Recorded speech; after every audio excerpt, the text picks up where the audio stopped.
ते श्रोता गण बैठे ने। सब तो पहला हाजरीन फतेह प्रवान करो। वाहिगुरु जी का खालसा वाहिगुरु जी की।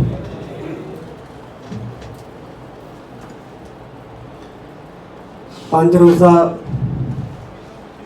कार्यशाला जिस विच तुसी सारे ने शमूलीयत की ते कई भाग्यशील 5 दिनों तो ही हाज़रियां भर रहे हैं।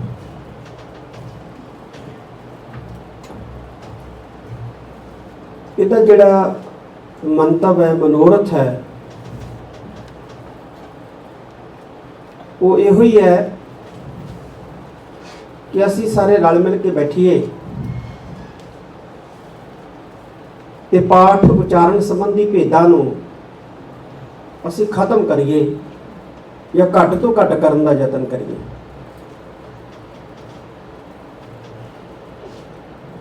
पाठ उचारण भेद व्याख्या ये हर धर्म दे विच ही समस्या है और रही भी है, पर बाकी धर्मां दे विद्वानां ने, चिंतकां ने अपने अपने धर्मां दे धर्म ग्रंथां दे पाठां उचारण भेदां ते व्याख्याकारी की समस्या नूं कुछ हद तक हल कर लिया या हल करने वाले पासे उतरे हुए हैं। पर असी अज उत्थे ही खड़ोते हुए हैं। तख्त श्री दमदमा साहिब की पावन धरती के उत्ते धन गुरु गोबिंद सिंह महाराज ने जो श्री गुरु ग्रंथ साहिब जी की संपूर्णता की तो उत्थे सिंघां नूं संथ्या भी दी, अर्थबोध भी उन्होंने जनाया, पढ़ाया। सीना वसीना पीढ़ी दर पीढ़ी वो पाठ अर्थबोध एक तो दूजे, दूजे तो तीजे चलते रहे, पहुँचते रहे। कोई भी चीज़ जो सीना वसीना चलती है तो उहदे विच भविख दे विच अगे जाके थोड़ा बहुता बदलाव होने की संभावना जिहड़ी है वो बनी रहिंदी है और बदलाव हो भी जाता है, फर्क पै जाता है। तो साडे भी उचारणा दे विच सीना वसीना जिहड़ी प्रथा चलती आई सी उहदे कारण कुछ जिहड़ा फर्क है वो आ गया, पै गया फर्क। पर कौमां उही जिंदा रहिंदियां ने जिहड़ियां अपने धुरे दे नाल, अपने मूल दे नाल जुड़न दा यतन करदियां रहिंदियां ने। ये जिहड़ी समस्या पैदा हुई है अज सिख जगत के अंदर, गुरबाणी पाठ भेद वर्गी जिहड़ी ये समस्या है, इहदा हल इको ही है कि जिवें गुरबाणी नूं लिखिया साडे गुरु साहिबान ने उवें असीं इहनूं पढ़न दा यतन करिए। जिवें भाई परमिंदर सिंह ने भी आख्या कि जे कोई चीज़ जिहड़ी है साडे तो हो नहीं पाउंदी ते असीं उहनूं अपनी पहला निजी मर्यादा बनाउणी है ते फिर असीं उसनूं बाकी सारिਆਂ ਦੇ ਉੱਤੇ लागू ਕਰਨ ਦਾ ਯਤਨ ਕਰਦੇ। यही सब तो वड्डी समस्या की जड़ है। 5 बाणियां का पाठ सिख करदा है, करन दी हदायत है सिख नूं। कई ऐसे सिख है जिहड़े 10 बाणियां पढ़ते हैं, 20 बाणियां पढ़ते हैं, कोई 40 बाणियां भी पढ़ते हैं। हुण वो आखण जां उन्हां दे नाल जुड़े हुए लोग जिहड़े आ वो आखण ये 40 बाणियां पढ़ते सी या पढ़ते हैं तो सारी कौम नूं या सारी पंथ नूं 40 ही पढ़नियां चाहिए। ये गल ठीक नहीं है। ਤਾਂ ਇਸੇ ਤਰ੍ਹਾਂ ਹੀ ਗੁਰਬਾਣੀ ਪਾਠ ਭੇਦ ਜਿਹੜੇ ਅੱਜ ਅਸੀਂ ਦੇਖ ਰਹੇ ਹਾਂ ਅਲੱਗ-ਅਲੱਗ ਸੰਪਰਦਾਵਾਂ ਦੇ ਵਿੱਚ, ਜਥੇਬੰਦੀਆਂ ਦੇ ਵਿੱਚ, ਇਹਦਾ ਇੱਕੋ ਹੀ ਹੱਲ ਜਿਹੜਾ ਸਮਝ ਵਿੱਚ ਆਉਂਦਾ ਹੈ। ਤੇ ਇਸ ਕਾਰਜਸ਼ਾਲਾ ਦੇ ਵਿੱਚ ਵੀ ਨਿਚੋੜ ਦੇ ਰੂਪ ਦੇ ਵਿੱਚ ਸਾਹਮਣੇ ਆਇਆ ਕਿ ਅਸੀਂ ਉਵੇਂ ਬਾਣੀ ਨੂੰ ਪੜ੍ਹੀਏ ਜਿਵੇਂ ਬਾਣੀ ਜਿਹੜੀ ਹੈ ਉਹ ਲਿਖੀ ਗਈ ਹੈ। ਜਿਵੇਂ ਸ਼ਬਦ ਲਿਖਿਆ ਰਾਹੋ, ਇਹਨੂੰ ਰਾਹੋ ਪੜ੍ਹਨਾ ਵੀ ਗਲਤ ਹੈ ਤੇ ਰਾਹ ਪੜ੍ਹਨਾ ਵੀ ਗਲਤ ਹੈ। ਜੇ ਰਾਹੋ ਪੜ੍ਹ ਦਾਂਗੇ ਉਹ ਵੀ ਗਲਤ ਹੋ ਜਾਏਗਾ ਕਿ ਰਾਹੋ ਪੜ੍ਹੀ ਜਾਂਦੇ ਆ ਕਿ ਰਾਹ ਪੜ੍ਹੀ ਜਾਂਦੇ ਆ। ਉਹ ਔਂਕੜ ਖਾਈ ਜਾਂਦੇ ਆ, ਕੋਈ ਔਂਕੜ ਨੂੰ ਹੋੜੇ ਦੇ ਵਿੱਚ ਜਿਹੜਾ ਹੈ ਉਹ ਤਬਦੀਲ ਕਰ ਦਿੰਦੇ ਆ। ਦੋਵੇਂ ਗੱਲਾਂ ਗਲਤ ਹੈ। ਜਿਵੇਂ ਲਿਖਿਆ ਉਵੇਂ ਹੀ ਪੜ੍ਹੋ। ਗਿਆਨੀ ਮੇਵਾ ਸਿੰਘ ਜੀ ਧਰਮ ਪ੍ਰਚਾਰ ਕਮੇਟੀ ਦੇ ਮੈਂਬਰ ਰਹੇ ਨੇ। ਉਹ ਇੱਕ ਵਾਰੀ ਗੱਲ ਸੁਣਾਉਂਦੇ ਹੁੰਦੇ ਸੀ, ਸਿੱਖ ਮਿਸ਼ਨਰੀ ਕਾਲਜ ਅੰਮ੍ਰਿਤਸਰ ਸਾਹਿਬ ਇੱਕ ਗੁਰਬਾਣੀ ਦੇ ਉਚਾਰਨ ਸੰਬੰਧੀ ਵਿਸ਼ੇ ਦੇ ਉੱਤੇ ਕੋਈ ਗੋਸ਼ਟੀ ਸੀ, ਉਹਦੇ ਵਿੱਚ ਗਏ। ਸਾਡੇ ਮਾਨਯੋਗ ਸਾਬਕਾ ਸਿੰਘ ਸਾਹਿਬ ਜਥੇਦਾਰ ਜੋਗਿੰਦਰ ਸਿੰਘ ਜੀ ਵੇਦਾਂਤੀ ਉਹਨਾਂ ਦੇ ਨਾਲ ਹੁੰਦੇ ਸੀ। ਤੇ ਉੱਥੇ ਗੋਸ਼ਟੀ ਦੇ ਵਿੱਚ ਇੱਕ ਵਿਦਵਾਨ ਨੇ ਇਹ ਗੱਲ ਕਹਿ ਦਿੱਤੀ ਕਿ ਇਹ ਜਿਹੜੀਆਂ ਲਗਾ ਮਾਤਰਾ ਨੇ, ਸਿਹਾਰੀਆਂ ਨੇ, ਖਾਸ ਤੌਰ ਦੇ ਉੱਤੇ ਔਂਕੜ ਨੇ, ਇਹ ਬੁਲਾਏ ਨਹੀਂ ਜਾ ਸਕਦੇ ਤੇ ਨਾ ਹੀ ਇਹਨਾਂ ਨੂੰ ਬੁਲਾਉਣ ਦੀ ਜ਼ਰੂਰਤ ਹੈ।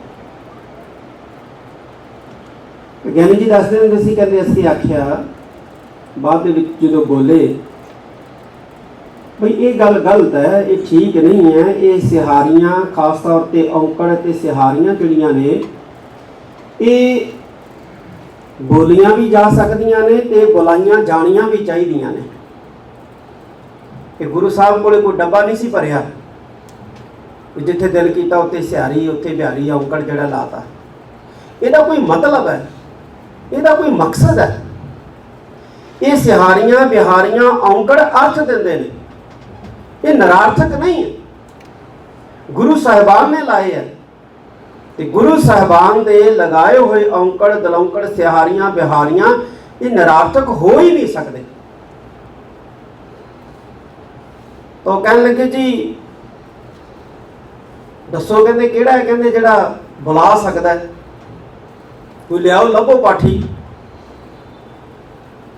ਤੇ ਗਿਆਨੀ ਜੀ ਕਹਿਣ ਲੱਗੇ ਉਸ ਵੇਲੇ ਗਿਆਨੀ ਜੋਗਿੰਦਰ ਸਿੰਘ ਜੀ ਵੇਦਾਂਤੀ ਜੀ ਨੂੰ ਕਿਹਾ ਕਿ ਤੁਸੀਂ ਪਾਠ ਕਰੋ। ਤੇ ਉਹਨਾਂ ਨੇ ਜਦੋਂ ਪਾਠ ਕੀਤਾ ਤੇ ਉਹਨਾਂ ਨੇ ਸਿਹਾਰੀਆਂ, ਬਿਹਾਰੀਆਂ, ਔਂਕੜ, ਦਲੌਂਕੜ, ਲਾਵਾਂ, ਦੁਲਾਵਾਂ ਜਿਹੜੀਆਂ ਸੀ ਜਿਵੇਂ ਲੱਗੀਆਂ ਸੀ ਉਵੇਂ ਹੀ ਬੁਲਾਈਆਂ। ਇਹ ਪ੍ਰੈਕਟੀਕਲ ਕਰਕੇ ਜਿਹੜਾ ਸੀ ਉੱਥੇ ਉਹਨਾਂ ਨੇ ਦੱਸਿਆ ਗੋਸ਼ਟੀ ਦੇ ਵਿੱਚ ਕਿ ਇਹਨਾਂ ਨੂੰ ਬੁਲਾਇਆ ਜਾ ਸਕਦਾ ਹੈ, ਬੁਲਾਈਆਂ ਜਾਣੀਆਂ ਚਾਹੀਦੀਆਂ। ਚਲੋ ਜਿਵੇਂ ਜਨ ਸਧਾਰਨ ਜਦੋਂ ਪਾਠ ਕਰਦਾ, ਜਨ ਸਧਾਰਨ, ਤਾਂ ਉਦੋਂ ਉਹਨਾਂ ਪਾਸੋਂ ਇਹਨਾਂ ਮਾਤਰਾਵਾਂ ਦਾ ਉਚਾਰਨ ਕਈ ਵਾਰੀ ਰਹਿ ਜਾਂਦਾ ਹੈ, ਕਈ ਵਾਰੀ ਬੇਲੋੜਾ ਲੱਗ ਜਾਂਦਾ ਹੈ। ਤਾਂ ਗੱਲ ਹਜਮ ਹੋ ਜਾਂਦੀ ਹੈ ਵੀ ਚਲੋ ਕੋਈ ਗੱਲ ਨਹੀਂ, ਵੀ ਇਹਨਾਂ ਨੇ ਕਿਹੜਾ ਸਮੀਖਿਆ ਕੀਤੀ ਹੈ, ਜਾਂ ਜਿਵੇਂ ਇੰਦਰਪਾਲ ਸਿੰਘ ਦੱਸ ਕੇ ਗਏ ਨੇ ਕਿ ਭਾਵਨਾ ਨਾਲ ਤੇ ਠੀਕ ਹੈ। ਪਰ ਜਦੋਂ ਸਾਡੇ ਪ੍ਰਚਾਰਕ ਜਾਂ ਪਾਠੀ ਸਿੰਘ ਜਾਂ ਗ੍ਰੰਥੀ ਸਿੰਘ ਕਿਤੇ ਇਹਨਾਂ ਲਗਾ ਮਾਤਰਾ ਨੂੰ ਅਲਗੌਲਿਆ ਕਰਦੇ ਨੇ ਜਾਂ ਲਗਾ ਮਾਤਰਾ ਨੂੰ ਲਾ ਦਿੰਦੇ ਨੇ ਜਾਂ ਛੱਡ ਦਿੰਦੇ ਨੇ, ਉਦੋਂ ਫਿਰ ਗੱਲ ਹਜਮ ਕਰਨੀ ਜਿਹੜੀ ਆ ਉਹ ਬਹੁਤ ਔਖੀ ਹੋ ਜਾਂਦੀ ਹੈ, ਹਜਮ ਨਹੀਂ ਹੁੰਦੀ। ਇਹ ਠੀਕ ਨਹੀਂ ਹੈ ਗੱਲ। ਬੱਚਾ ਜਦੋਂ ਛੋਟਾ ਹੋਵੇ ਨਾ, ਤੋਤਲਾ ਬੋਲਦਾ ਹੈ ਤੇ ਤੋਤਲੀ ਉਹਦੀ ਬੋਲੀ ਜਿਹੜੀ ਹੈ ਮਾਂ-ਬਾਪ ਨੂੰ, ਰਿਸ਼ਤੇਦਾਰਾਂ ਨੂੰ, ਹਰ ਬੋਲਣ ਵਾਲੇ ਨੂੰ ਚੰਗੀ ਲੱਗਦੀ ਹੈ। ਬਾਰ-ਬਾਰ ਸੁਣਨ ਨੂੰ ਜੀ ਕਰਦਾ ਹੈ ਤੋਤਲੀ ਬੋਲੀ ਨੂੰ, ਔਰ ਹੱਸਦੇ ਵੀ ਨੇ ਬੱਚੇ ਨੂੰ ਤੋਤਲਾ ਬੋਲਦਿਆਂ ਦੇਖ ਕੇ। ਪਰ ਉਹੀ ਬੱਚਾ ਜਦੋਂ 2, 4 ਸਾਲ, 5 ਸਾਲ, 10 ਸਾਲ ਵੱਡਾ ਹੁੰਦਾ ਜਾਂਦਾ ਤੇ ਫੇਰ ਵੀ ਉਹ ਤੋਤਲੀ ਜ਼ੁਬਾਨ ਬੋਲਦਾ ਹੈ ਤੇ ਮਾਂ-ਬਾਪ ਨੂੰ ਬਰਦਾਸ਼ਤ ਕਰਨੀ ਔਖੀ ਹੋ ਜਾਂਦੀ ਹੈ। ਉਹ ਟੋਕਦਾ ਵੀ ਹੈ ਤੇ ਜੇ ਫਿਰ ਵੀ ਬੱਚਾ ਬੋਲੇ ਤੇ ਫਿਰ ਡਾਕਟਰਾਂ ਦੇ ਕੋਲ ਲੈ ਕੇ ਜਾਂਦੇ ਨੇ ਵੀ ਇਹਦੀ ਜ਼ੁਬਾਨ ਜਿਹੜੀ ਹੈ ਉਹ ਠੀਕ ਨਹੀਂ ਹੈ, ਇਹ ਤੋਤਲੀ ਬੋਲੀ ਬੋਲਦਾ ਹੈ, ਤੋਤਲਾ ਹੋ ਗਿਆ ਹੈ। ਫਿਰ ਮਾਂ-ਬਾਪ ਨੂੰ ਵੀ ਪਸੰਦ ਨਹੀਂ ਆਉਂਦਾ किसी भी सुनने वाले को वो पसंद नहीं आता, फिर उसका इलाज जिहड़ा वो कराने वाले पासे माँ बाप तुर पैंदा है, इसकी जुबान सही नहीं है। इसे तरह जो गुरमत ज्ञान के खेतर दे विच कोई जिहड़ा है वो अगे वधदा है, गुरमत ज्ञान नूं हासिल करता है, तो उहदे वल्लों जो इस तरह गलत उचारण होंदे ने तो फिर उसका बर्दाश्त जिहड़ा करना जिहड़ा है वो बहुत औखा हो जाता है। आम जन सधारण की गल नूं अणगौलिया किया जा सकता है, कर भी देने। जरूरी है अज कि जिवें बाणी नूं लिखिया गया उवें बाणी नूं असीं पढ़ना जिहड़ा है वो शुरू कर दईए। कोलों अपनों जिहड़े बिंदियां लाउण दे हमायती है ना, वो कई जगह बेलोड़ियां बिंदियां भी जिहड़ा ला दिंदे, बेलोड़ियां बिंदियां, बेवजह बिंदियां, बेवजह बिंदियां, बेलोड़ियां बिंदियां जिहड़ियां ये भी लग जांदियां। सो इस चीज़ का जिहड़ा ध्यान रखा जाना जिहड़ा है वो बहुत जरूरी है, बहुत लाजमी है। ये 5 रोज़ा जिहड़ी ये कार्यशाला इहदा मकसद ही इहो है कि असीं रल मिल के बैठना शुरू करिए। गुरबाणी पाठ उचारण जिहड़े ने ये किसी संस्था या किसी जथेबंदी ने कोई पेटेंट नहीं करवा ले भी ये तो जी उन्होंने दे है, असीं ये नहीं कर सकते, साडे वखरे है, क्योंकि साडी जथेबंदी वखरी है, साडी संस्था वखरी है, साडी संप्रदा वखरी है।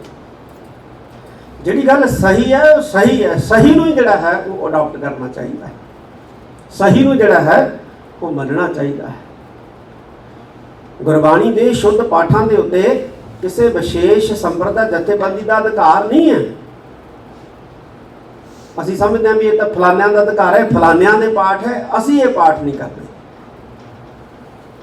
ये गुरु साहिबान दे दसे लिखे पाठ ने, ते गुरु साहिबान दे लिखे पाठां नूं बिल्कुल उवें बोलो जिवें बोलना चाहिए। पुराने वेलियां दे विच बच्चों नूं मुहारनी पढ़ाई जाती सी, जिवें सकत्तर साहब भी दस के गए ने कि शुरुआत दे विच मुहारनी पढ़ाई जाती सी। जिहड़ा बच्चा मुहारनी रट लैंदा सी उहदा फिर पंजाबी का उचारण लिखती ते मौखिक गलत नहीं सी हुंदा। अज जिन्हां ने पंजाबी MA की है ना, कई बारी वो भी लिखते वक्त किते न किते कई उकाइयां कर जाते। कारण ये है कि असी मुहारनी जिहड़ी है उसनूं सीखना भी बंद कर दिता है ते सिखाउणा भी बंद कर दिता है। कोशिश करिए, मैं दस्सिया ना कि गुरबाणी का मूल पाठ जिहड़ा है ये एक या मूल पाठ करन दी जिहड़ी विधा है ये सेंटर है, केंद्र है। कोशिश करिए कि जिन्ना इस केंद्र के नेड़े तेड़े रहा जाए, नेड़े तेड़े रहने का यतन करना चाहिए, दूर नहीं जाना चाहिए, बिल्कुल ये नेड़े तेड़े लागे बन्ने रहने का जिहड़ा है वो यतन करिए।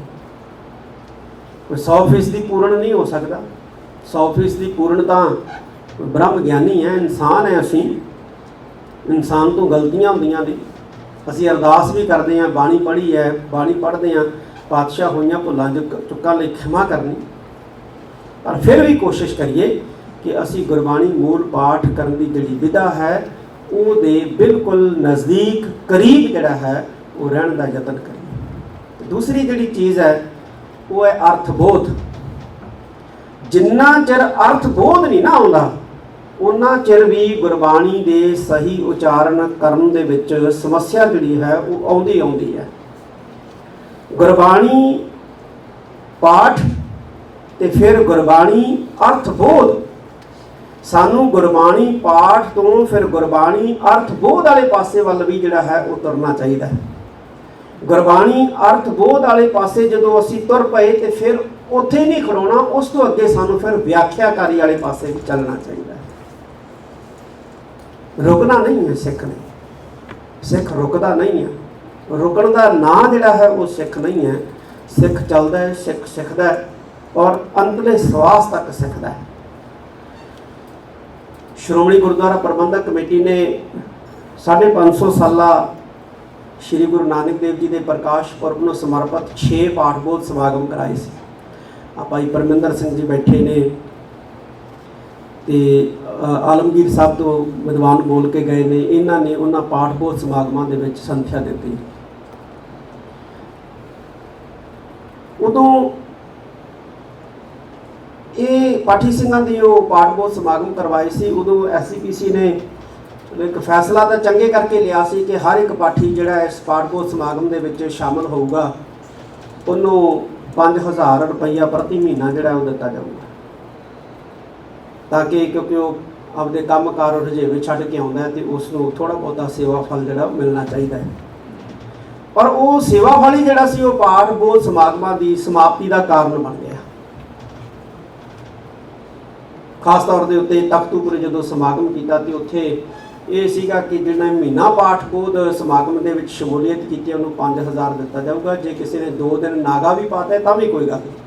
पर उत्थे वो पाठी ਸਿੰਘਾਂ की मांग हो गई भी जिन्हें 10 दिन लाए आ उन्होंने 5000 ਦੀਆਂ ਦਿਹਾੜੀਆਂ बना ली जाए तो दिहाड़ी के हिसाब नाल पैसे दिते जाण, जे 10 दिन है तो 10 दिनों के दिते जाण, जे किसी के 5 दिन के लगे है तो 5 दिन दिते जाण। फिर उन्होंने समझाया भी तुहानूं दिहाड़ी ते नहीं लिआंदा, ये 5000 रुपया ये सेवा फल दिता है, मान भत्ता दिता है। वो इन्ना रौला पिया कि श्रोमणी गुरुद्वारा प्रबंधक कमेटी ने वो समागम जिहड़े सी पाठ बोध समागम जिहड़े सी वो बंद करने पाए। तो तुसीं यतन करो, विद्वान बैठे ने सरदार गुरमेल सिंह जी, होर सारे विद्वान बैठे ने, सरदार चमकौर सिंह जी, यतन करो कि इस तरह के पाठ बोध समागमां की लड़ी जिहड़ी है आपां फिर चलाइए।